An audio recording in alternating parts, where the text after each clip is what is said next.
নাহিদা আজকের তরকারি কি?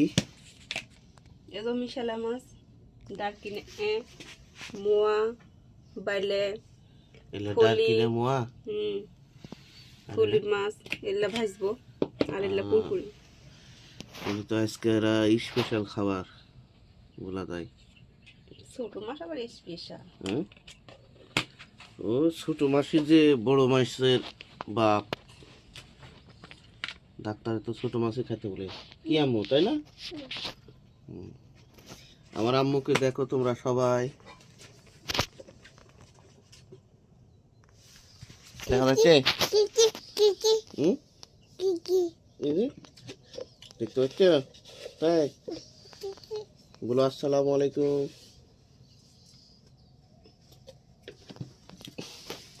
আমার বেটি বলা শিখেনি।